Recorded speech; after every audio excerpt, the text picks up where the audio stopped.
Welcome to the BitBite podcast, your source for news and information about Bitcoin and the cryptocurrency space.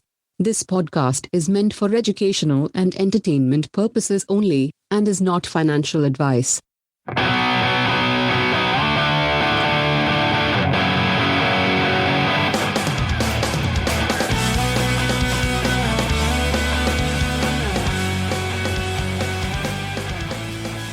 March 9th, 2022, and Dubai announces that they're going to be the leader in Bitcoin. I don't know. They got to make it like their currency, kind of like El Salvador. Yeah. Did you hear about that, though, too? No, so I did not hear about that, no. Dubai, it's kind of funny because we know what happened with Biden today with his executive order. Last time we talked, we did say that we were going to discuss this on the podcast. And when it popped up, and we've mentioned it the two previous podcasts, that the rumors were it was on its way. Yeah, I think the rumor originally kind of swirled up back in January, and it was supposed to have been like 2 weeks ago before the crisis that is currently taking place took place.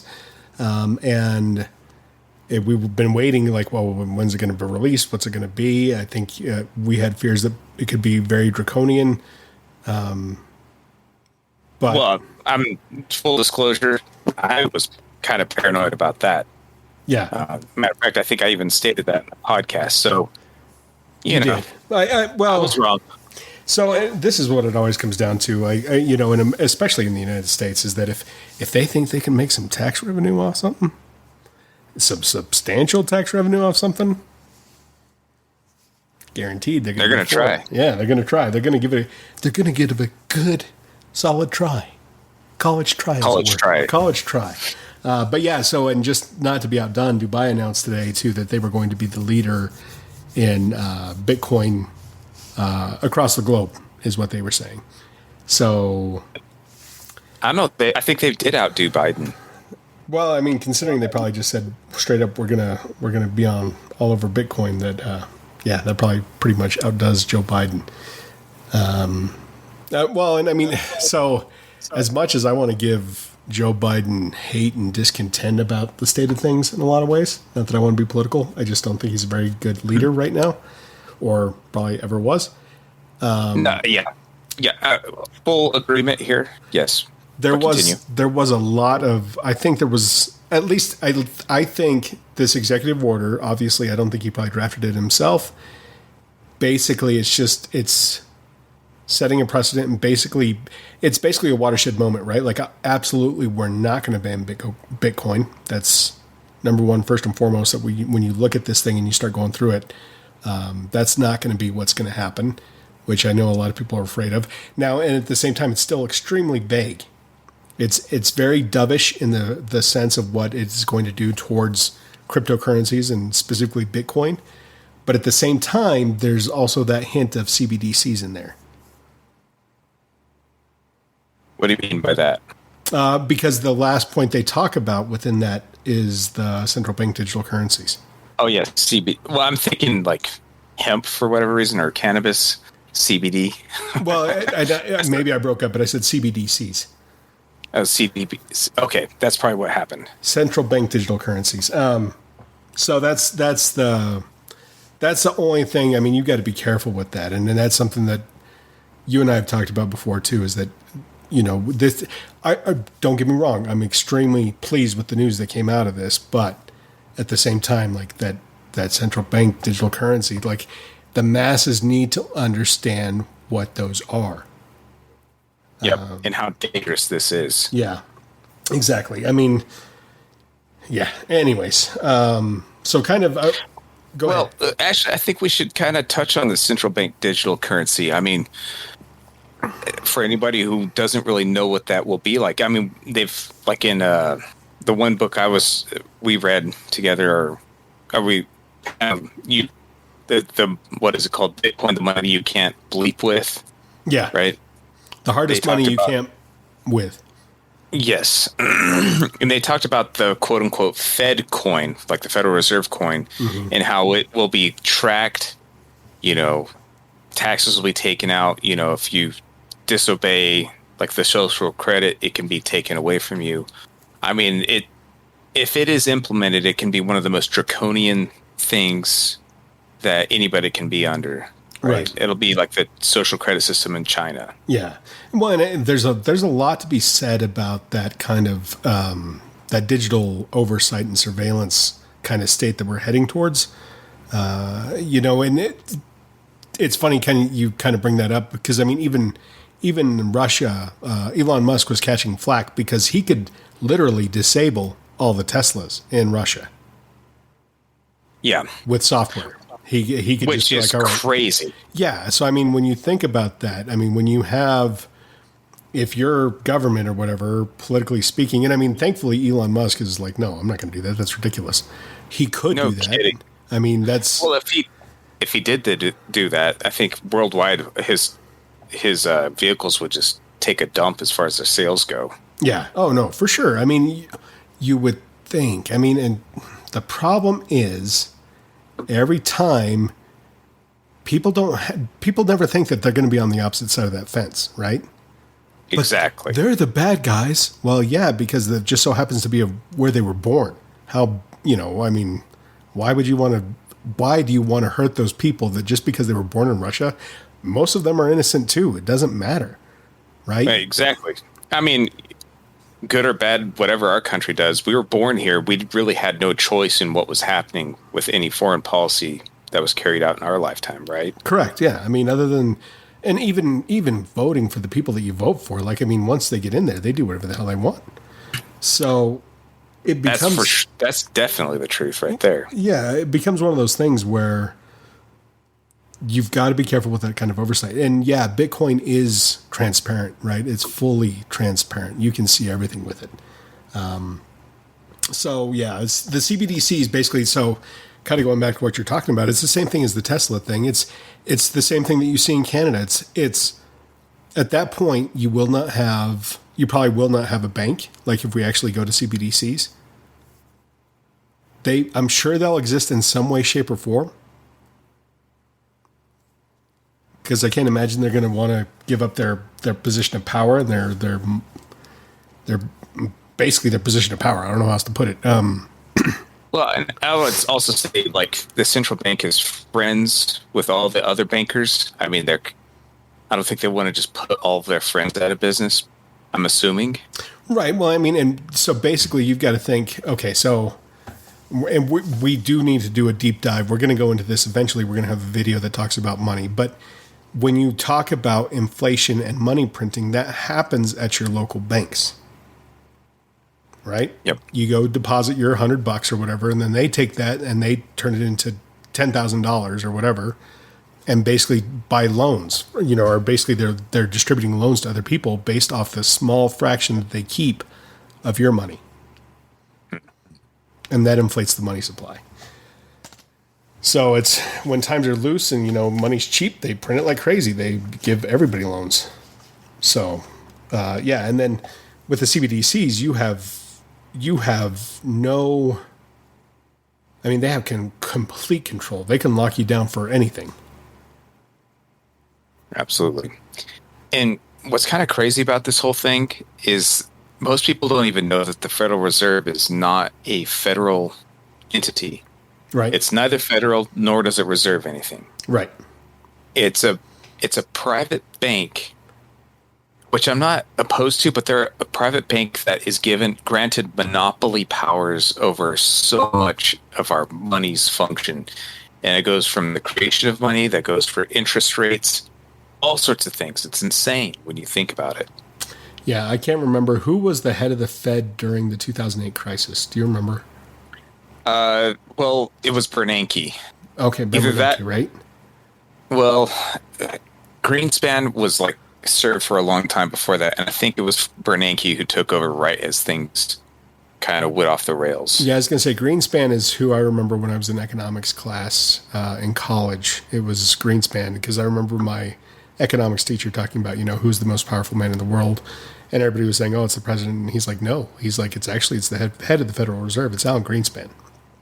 Yep. But and he was there for 20 years. He was there for a long time. And what's funny is that he's a gold bug. He's a former gold bug, former Ayn Rand disciple back in the day. Anyways, Bernanke was the one that was caught, well, not necessarily caught, but during an interview later on, down the road, they're like, where did that money come from? Like whenever they were printing the money for the bailouts in 2008, 2009. And he said, well, we basically went to a computer and we punched it up. Like, that's it. Like, there's a computer that says these holdings are available for funds or whatever, and they just punch it in. There's nothing else that happens. There you go. Yeah. And that's the whole deal, too. We basically do have a digital central bank currency as it is. Right. It's just not kind of peer-to-peer with a wallet. Well, I guess it's through the banks. And I don't know. We have digital currency as it is. If you use a debit card with your bank, you're using digital. Yeah, I mean, most of the money, like, what do they say? Like, most of the money that's actually actual cash. Like, there's not the big vault sitting there with all of your cash sitting there. That doesn't exist. Like, there's no Scrooge McDuck sitting there, like, swimming through the gold coins or anything like that in a bank. Exactly. And I don't know how the physics would work on that, but I don't think it would be very good. It probably hurt you pretty bad. Anyways. Yeah. To kind of go through this, there were 7 points on the executive order. And again, it is very open still to interpretation, but I mean, just the fact that it wasn't just this clampdown or anything right away. Section 1 is the policy that advances in digital and distributed ledger technology for financial services have led to a dramatic growth in markets for digital assets with profound implications for the protection of consumers, investors, and businesses, including data privacy, security, financial stability, and systemic risks. So basically, I mean, that's just saying, this is kind of what the policy is what's going to be intended to do. This executive order does not outline exactly how it's going to work yet, right? No, it's very broad, high level thing of what they're saying. The second objective of the executive order is the principal policy objective of the United States with respect to digital assets are as follows. They want to protect consumers and investors and businesses. That's fine. I have no problem with that. I don't know if they're particularly good at that, but sure, we'll grant them that for now. No, exactly. I mean, it's the SEC again all over, why they won't do a spot Bitcoin ETF. We're protecting consumers. Really? Are you? Are you really? Okay. Whatever. Section 3, that's going to be all for coordination. Where's Section 4? Yeah, Section 3. So Section 3 is, this is a long, drawn-out document, of course, as all government documents are. Coordination, the Assistant to the President for National Security Affairs and the Assistant to the President for Economic Policy shall coordinate through the interagency process described in National Security Memorandum 2 of February 4th, 2021. Renewing the National Security Council. Basically, they're going to get together and they're going to be the ones that are going to check the national security risks that could exist within the crypto space. Okay. And they're going to coordinate that together. Section 4 policy and actions related to the United States central bank digital currencies. That's where you start to see some of that start to pop in, right? Yes. Section 5 is measures to protect consumers, investors, and businesses, which they kind of mentioned in the first topic. Let's see what Section 6 was. Actions promote financial stability, mitigate systemic risks, and strengthen market integrity. Financial regulators, including the SEC, the CFTC, and the CFPB, and federal bank agency, play critical roles in establishing and overseeing protections across financial systems that safeguard its integrity and promote its stability. Basically, that part of that is they want to make sure they remain the financial leaders of the world, right? Because really, we're still top dog, for better or for worse. Well, I mean, the dollar is the world reserve currency, right? Yep. And for better or worse, for now, it still is the reserve currency. Though this whole war in Ukraine is kind of, I'm wondering how much longer that's going to happen. That's a good question. Yeah, I mean, it's one of those things. I just wonder if this is kind of part of the, I don't know if you want to call it the Asian between Russia and China, if they're trying to pull some fast ones on us. I don't know. Section 7 of this is actions to limit illicit finance and associated national security risks. Again, it's going to go back into that law enforcement aspect of it. And I mean, really, I think when you break this down and you look at the illicit activities that are performed with Bitcoin, they're fairly rare, and that's mainly because of the transparency. Absolutely. You can see where everything's going. Why would you want to commit a crime with Bitcoin when you can do it with cash, which is completely untraceable? Yes. Well, but I think the stink of the Silk Road is what everyone still gloms onto, right? Right. No, for sure. I mean, but that was the thing, right? Like you've got those different births of, like, if you ever go through, and it was in Bitcoin, the hardest money you can't, with, they talk about like the different iterations or the generations of Bitcoin as it's kind of risen. Absolutely. Yeah, it was kind of in its black market days, and now that people are paying attention to it, that is probably one of the worst things you can do with Bitcoin is do illicit activities. Yep. Yeah.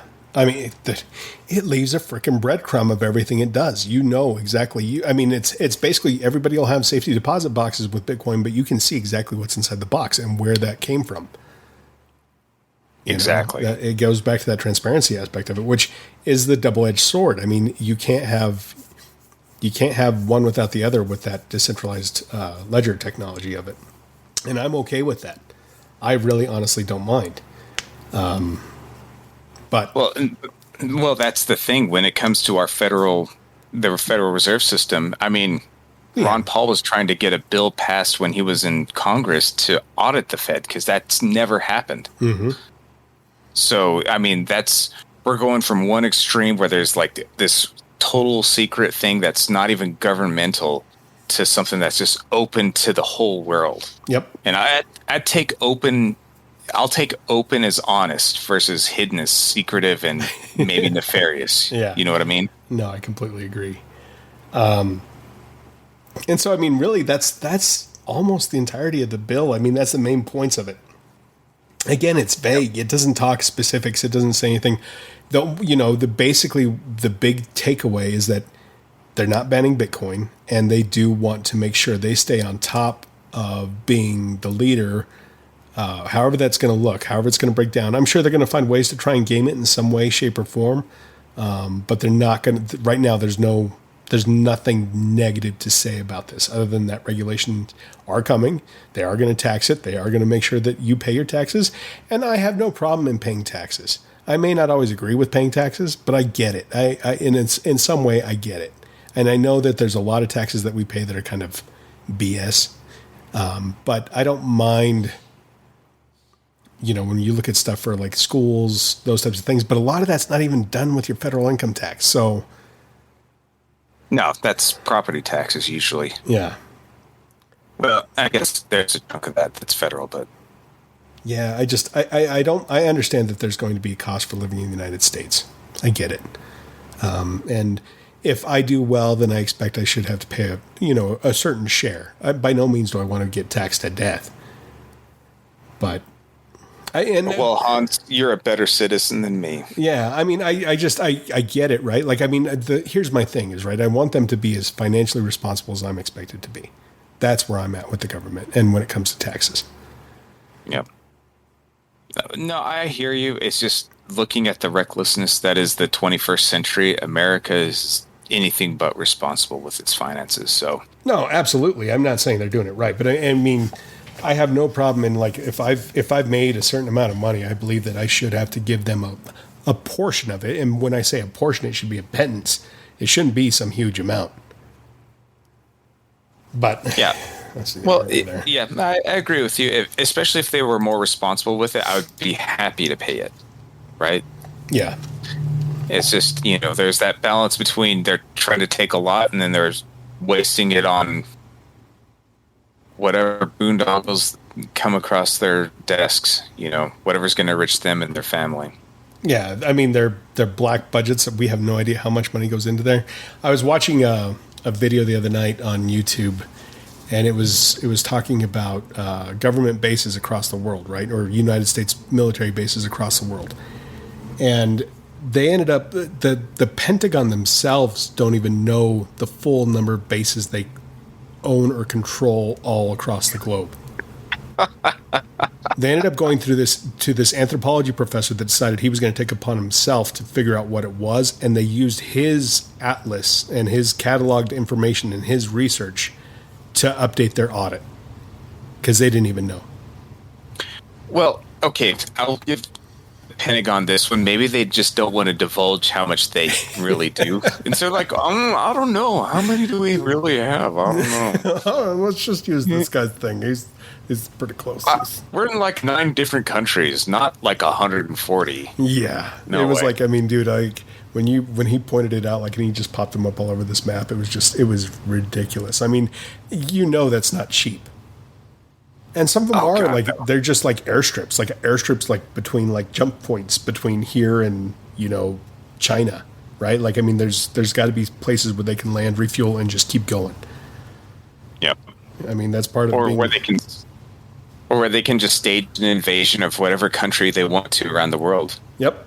Yeah. Well, and that's the thing, right? Like, I mean, they've got troops so strategically placed that they can be anywhere within hours. I mean, less than a day usually, right?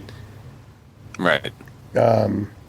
Which is Granted, it takes a little while to build up your forces, kind of like Russia did before this whole situation. no, for sure. And that's that. With that was going to be kind of my next point was that that's a good thing for small skirmishes, but if you're looking at a giant buildup for something that's actually like a war, that doesn't work out so well because you're spread so thin all across the globe. Yeah. To get everything consolidated takes some time. So I did. I'm probably not going to go too far into this because we've already talked longer than what I had initially planned. Cynthia Loomis, she was involved with what did you call the bill? The Build Back Better bill? Yeah. That whole plan that Biden was pushing through. She was really like kind of trying to spearhead, trying to make sure that we had the language proper for the parts that touched on cryptocurrencies and mining, because there was a lot of gray language that was not used properly in there. And they almost got it all changed except for this last senator that wanted another $500 billion for defense spending in that bill. He didn't get it, so he wouldn't vote for what she wanted to get added on there, just to have that language defining in there, because that's a major thing within bills, right? Otherwise, it's left to interpretation. Mm-hmm. You've got to get those definitions clear up front. So basically, she posted a statement today after Joe Biden released his proposal, because she's heading up the bill to introduce into the Senate here pretty soon. Did I say the Senate or the Congress on her? What did I say with her? He's a senator. Yeah.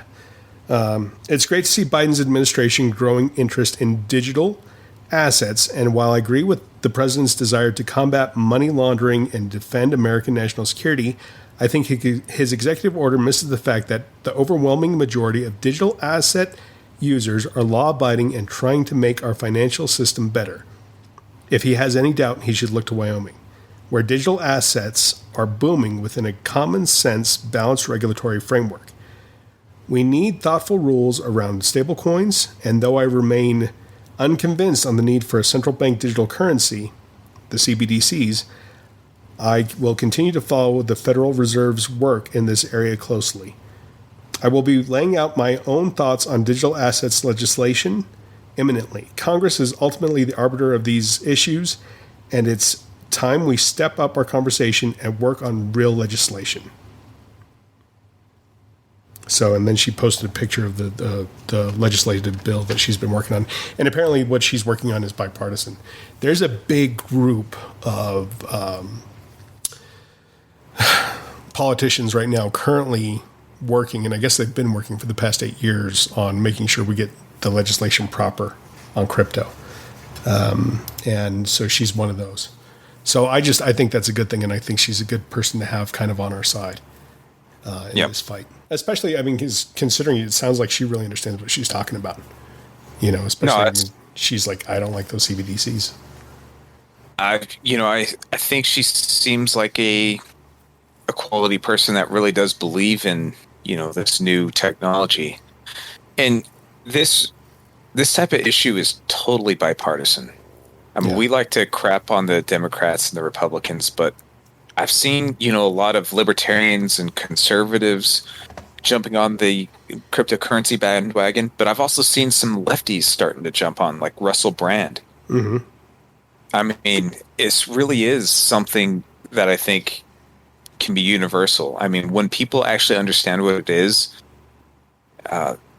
people start to glom onto it because it is the wave of the future. Yeah. It is a new technology that could really revolutionize the world.